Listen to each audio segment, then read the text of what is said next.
And officially, we are recording Moderna's first English only episode because the last one was cut in half. It wasn't Spanglish, as even though I'm pretty certain my guest today would have preferred this one to be Spanglish out of force of habit. But today I have a very special guest, and the topic will be unions, defending workers' rights. So thank you so much for accepting the invitation, Lorenzo Cañizares.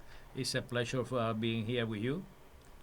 Yes, Lorenzo worked for 40 years in unions, and I thought he was the ideal guest, the ideal person to have on the show so that we can dispel a few myths, dive right into the topic of unions, and really enlighten anybody who still at this moment has certain doubts about unions, especially since after the movie with Al Pacino and Robert De Niro, what was it called? The Irishman. Uh-huh. Yeah, I mean, ever since this movie, you'll find that there's a new topic, and let's just jump right in. And since we're mentioning the movie, which, as you know, you haven't seen it, No, so I I'm haven't not seen going it. to give you any spoilers. I have. It's kind of long. It should have been edited a little bit faster to our pace. But the movie does let you know that certain union activities are intrinsically tied to the mafia, because Jimmy Hoffa goes to them, asks for favors. Later, they betray him. Of course, it's no spoilers, but he's missing. He's still missing.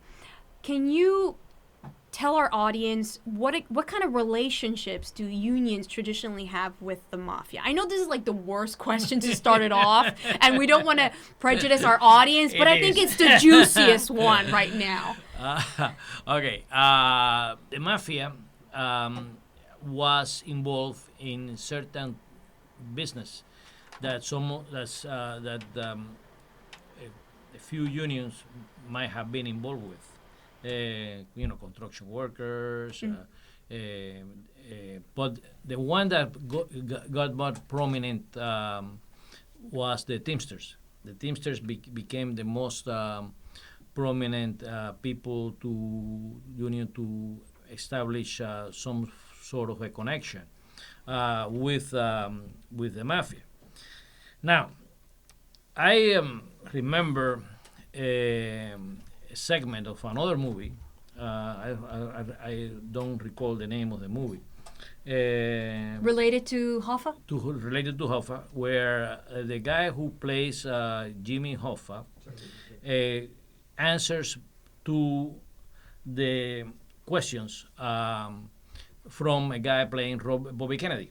Okay. And he at that time was the Attorney General. Mm-hmm. And the guy playing Hoffa tells Kennedy, "Look, you were born with a silver spoon in your mouth. That's not the condition that my people have been raised and have lived. I will do whatever I have to do in order to be able to make it better for my people." And basically what happened at that time is that a lot of what Hoffa said was not a lie. It was very true. I mean, the Teamster living standards improved tremendously thanks to the ability to be able to have muscle. Because that's what the mafia provided, muscle. The companies had what an agency called the Pinkertons, which were a bunch of thugs that were sent to picket lines. Yes. And in order to beat people up. Horrible. So horrible, and kill a lot of people, and those people, the labor unions found that their relationship, especially the Teamsters, found their relationship with the mafia helped them overcome the attacks of the Pinkerton, and that's why a lot of laws now were created to ameliorate all those problems. But those laws weren't there at the time. So they had to use these things in order to be able to improve their condition. Um, I believe that I live in northern New Jersey, where a lot of the people there were Teamsters. A lot of my friends were Oh, Teamsters. awesome. Yeah, and I live in a working class community, and a lot of the people there were Teamsters, and they all spoke glowingly of Hoffa. Really? They all spoke glowingly of Hoffa because they really do believe that their conditions, their life condition, improve with Hoffa.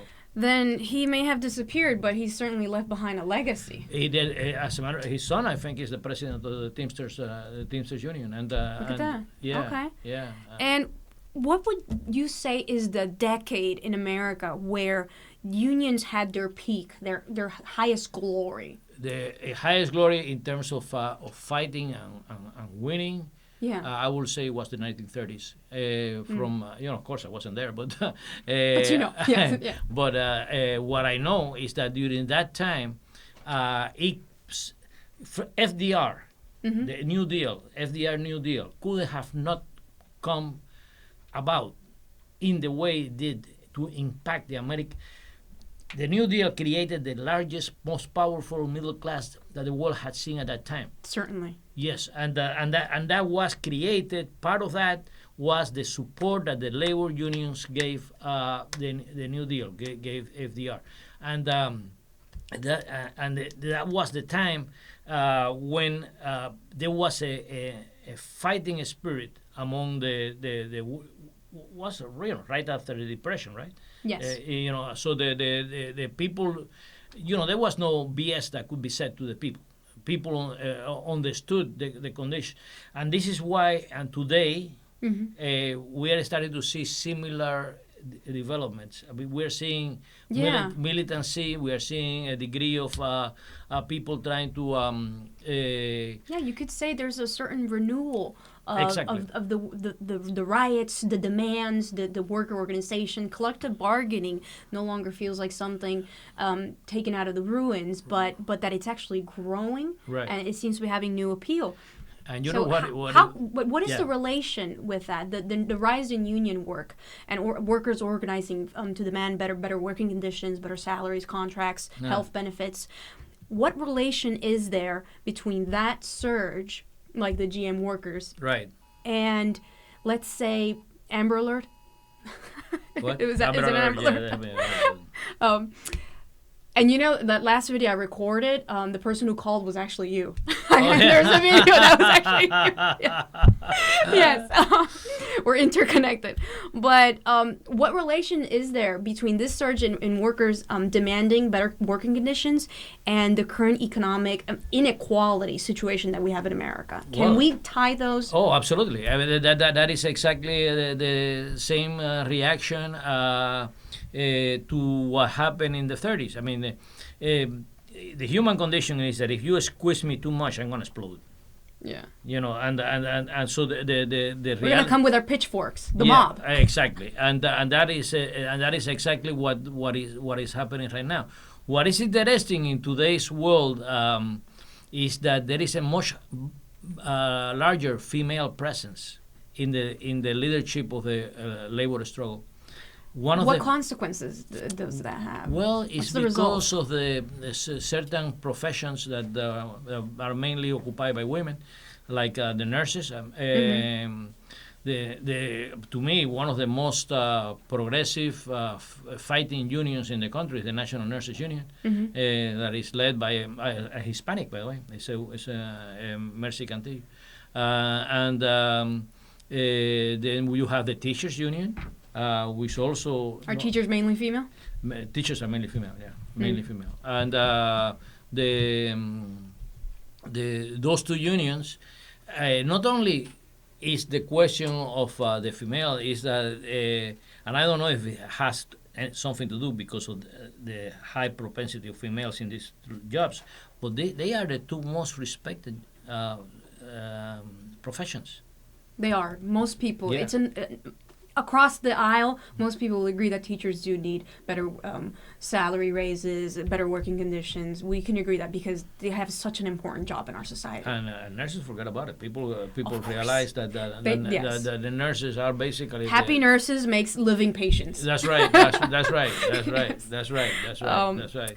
Now, we were working about your past in the unions where you first started off as a worker. You were a shop steward, a union representative, a union organizer, a labor community organizer.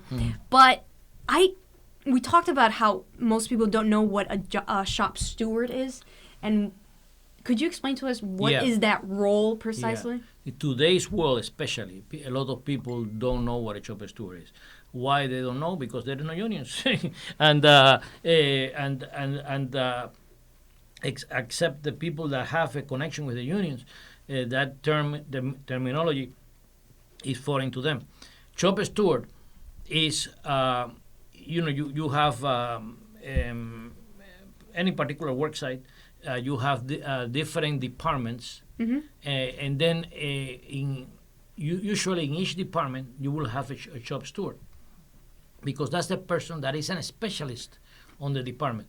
You take an insurance company, for example, in the north, a lot of insurance companies are organized.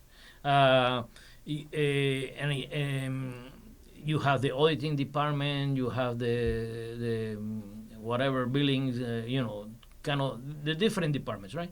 The screening, each department will have a shop steward, partly because they all have different characteristics of the work that they do. So in order for them to be able to be properly represented, they need somebody who knows what the job is all about. And that makes the person, you usually have a shop steward for 10 or 15 people. It's not that many. Which is better. Just like teachers are better off having a small classroom. Exactly. You can represent the workers better if you're more connected to what they're doing. Exactly, and that's the main.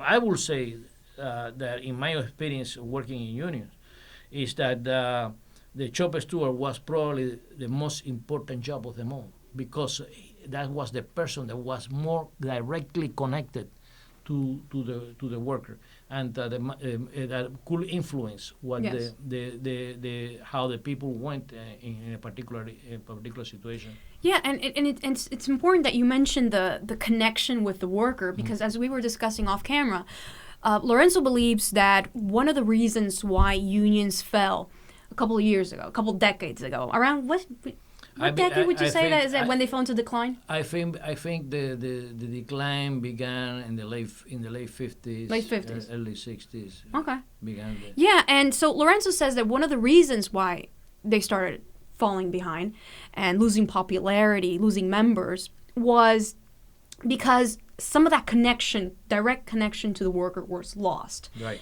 And when we talk about connection between the worker and the union, what are we talking about? I mentioned barbecues. Like, what is there outside of just a contract, negotiating the contract? That relationship. Yeah. What does it consist of? We are all human beings, and we are more than just dollars and cents. Even though that might be the most important component, we have other needs that we need to attain to. Case in point, Pennsylvania. Major attack on public education. Major attack. We were going to lose public education. I mean, the really? Absolutely. The Republican governor there was had control of the Senate, and the state Senate and the state representative. Okay. And they were with a knife ready to defund them, to defund the schools, and give all the money to charter the schools. So we organized, and mind you, let me tell you that the union in Pennsylvania that I work with, Pennsylvania State Education Association, 46% of their members were Republicans. Wow, it's a pretty high percentage of Pretty high Republicans. percentage. 46% of them were Republicans. But they fought very hard. Everybody there fought very hard to maintain public education alive. We created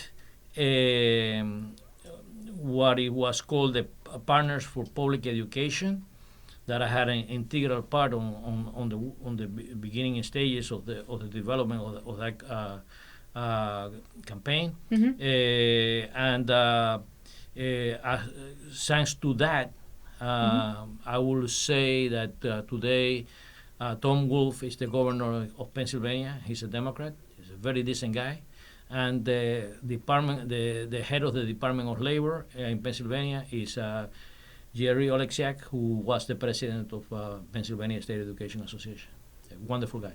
So this example that you just illustrated for us explains how union work not only needs direct connection with their workers, but unions also have an expression with the political world. There is a relationship there. You have to, because funding, all the different conditions of life, all of this are reflected in the society. The worker, you spend 8 hours on the job, but then you spend 16 out of the job, and there is life outside of the work. Exactly, and so there has to be an understanding of what the guys, the people go through during the time. In 1199 in New York City, there was a president there that had this motto: from the cradle to the grave. That the union was involved with you as a member of the union from birth to death. And it was so true, because they provided all kinds of ways for people to connect. For example, it's almost like joining a fraternity. In the main, this union is mainly blacks and Hispanics. You would say those are the two major demographics in New York City. In New York. In Pennsylvania, no. Right, because like as I've said earlier, Lorenzo has a lot of experience with unions. He has worked with several others, but the three main ones were 1199 SEIU. That one was for 10 years you worked there? SEIU, I worked 12 years. 12 years. Of 13, Yeah, and that one was in New York. He started work there in 1973. Then for 12 years he worked in the 1040 CWA. 1040 and 1037. I'm sorry. Okay. I didn't. Okay. I didn't give you that correct. And I also work for the International. All right. In different campaigns. For example, I one campaign that I was involved was in Greensboro, North Carolina. I laugh because I never seen a place more boring than Greensboro, North Carolina. But it was horrible. And we were. I was landed to the American Postal Workers Union. Because they had a campaign that they needed Spanish-speaking people, and they needed somebody who could run the deal. And, right. So I was sent there by CWA, and it was an experience, a long story. The thing in terms of the 1199, back to that experience, is that here you have a union of 100,000 workers, mainly blacks and Hispanics, that the union will provide camp in the summer for their children. Wow. That's right. That's a big wow. Because it's very difficult that black and Hispanic have access to summer camp. Have access to summer camp, and where it wasn't like it was. They didn't cut expenses. No, it was very nice. Splendid. What's the place where the Jewish people go for vacation in the. Well, it was there. It was in. I having a memory. senior moment for getting the But name. Lorenzo, But it was nice. It was really a nice area. yeah, because what you're mentioning is providing for the workers' families so that they can have access to those privileged spaces and, Right. and activities that are usually reserved for the upper middle class or the elites. And that is, it explains, it illustrates what is the actual purpose of the union, which is helping workers get a better share, a better portion Exactly. of what they produce. That's right. And right. and in what kind of political atmosphere do unions proliferate? Democrats, Republicans, what is the relationship with both parties? There is no doubt about it that it will have to be an exceptional Republican for people to be able to have a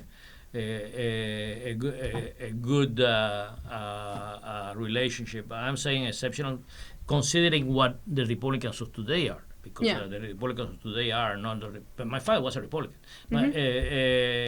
My father was nothing like the people here today. I mean, No, studies show that the Republican Party has lost its way. has lost its way, and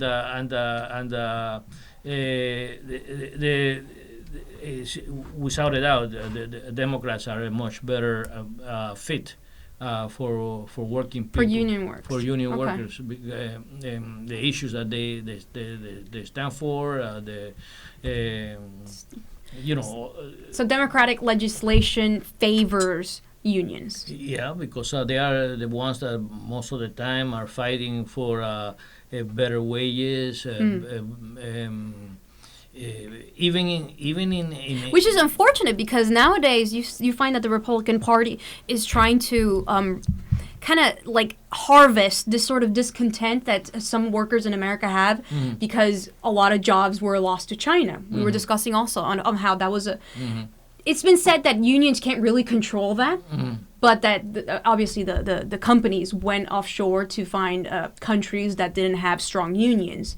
And I mention this because there is a discontent. A lot of workers that used to vote Democrat have ended up voting for Republicans because the party is now saying that we are going to protect you against excessive immigration. We are going to protect you by creating tariffs that create jobs. How would you describe, and I think this would have to be one of our last questions because believe it or not, we've almost been talking for half an hour. I could tell you, we'll speak for 2 days on this. How could you describe to us this scenario so that people understand what is really going on in America now, related to the job loss, the tariffs, how they have not necessarily helped, for instance, agricultural workers? So please deal with One this. of the things that I am so strongly in support of Bernie Sanders is because Bernie Sanders speaks to that need. The Republicans point out the need, point out the problem. There you go. But they really don't do nothing about it. They're describing it, They're describing but not the problem. solving Yeah. it. Okay. The unions could have been more motivated in terms of trying to prevent the jobs fleeing from the country. We could have made a much more to show much more strength. Yes. But part of the problem on all of that, I would say, is the fact that the union had created in their minds a thing that you could negotiate whatever. I mean, there's some things that that you cannot just negotiate. You have to have a principle. You have to stand up and say no. I mean, Stick by your standards. Yeah. Yeah. It's like I don't know. It's like trying to negotiate a robbery. You're gonna, somebody's gonna rob your house, and you're gonna try to negotiate with the person. You have no power in that That's situation. Right. That's right. And so the deal is that the unions have a lot of power because they do have people, and.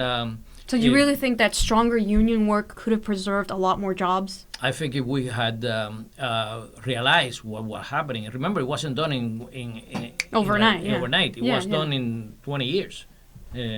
So if we had realized at the end what happened at the beginning, it will have.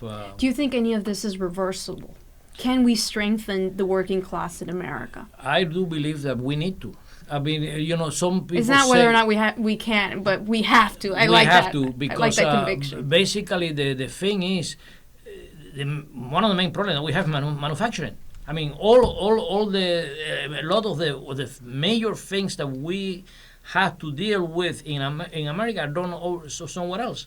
That cannot be. That is really putting ourselves in a very precarious position. I mean, people can obviously control us if they have the access to this kind of thing. Remember when all the jobs went to China, it was very hard to find out something that would say "Made in USA." Yes. And we need to. People say especially the rich say, it will never happen. It cannot. Those jobs can never come back. They say that because they are still enjoying exploiting those people there to the max. I mean, they're still exploiting the foreign workers. Yeah. And let me conclude on this point, because this is an extremely important point. Yes. It's not that these people didn't have money. They had the companies? Yeah, they had a lot of money. They just wanted to make much more money.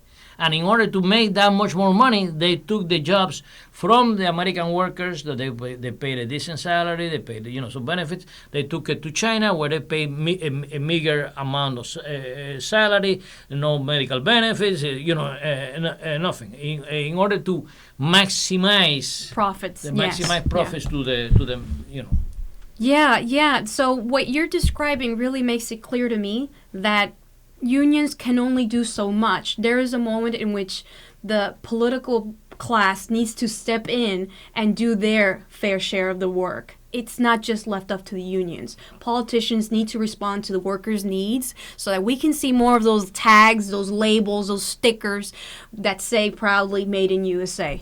That's right. And the other thing that unions need to do, and they're doing it, is getting people that are labor people involved in the politics, running for office and doing. Yes.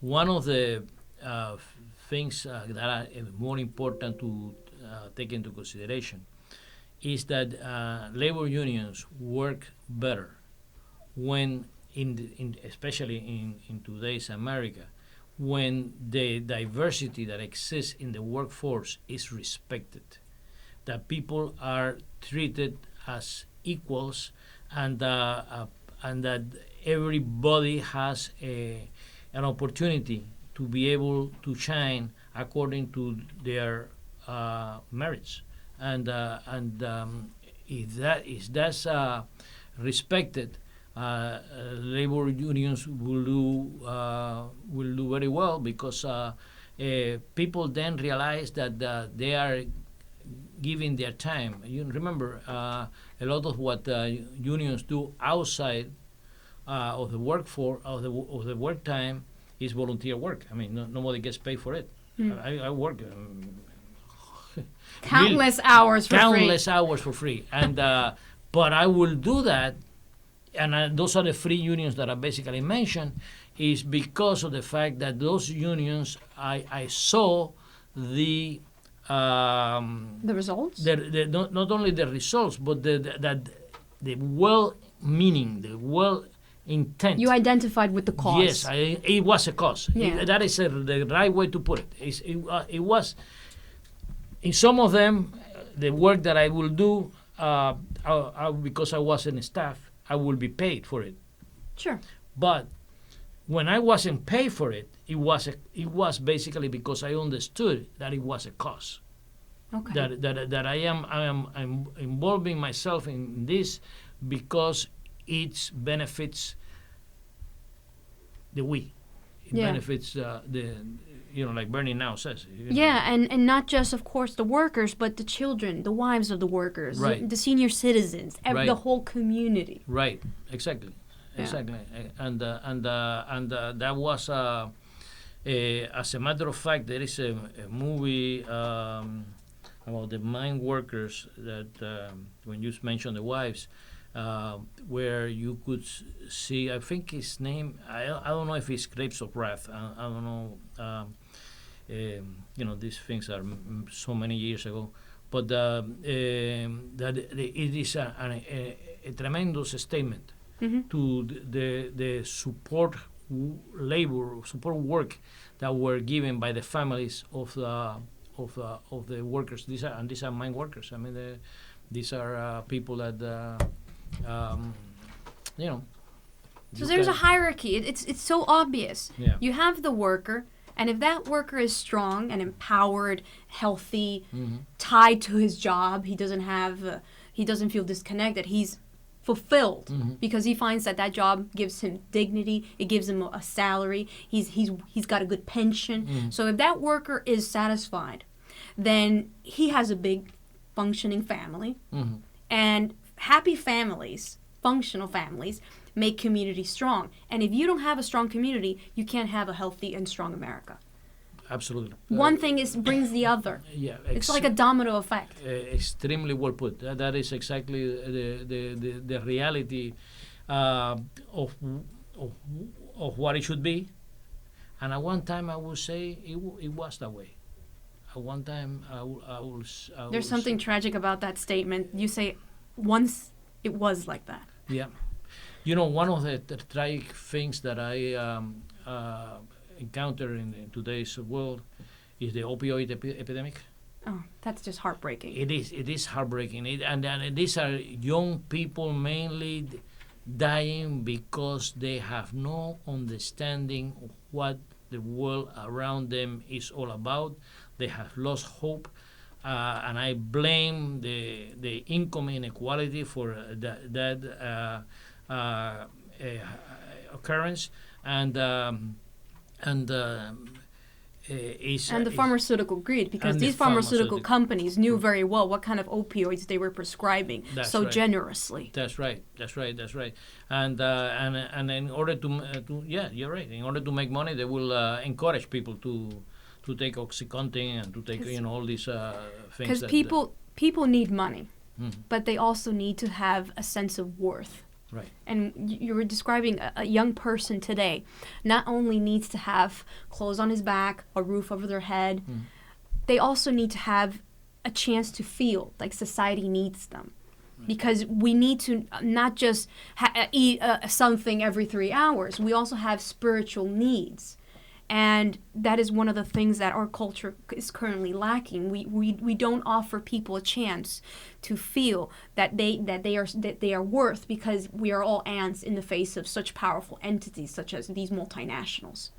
So I tell you, I believe that America began to a serious problem when Reagan began to coin that phrase, "Take care of number one."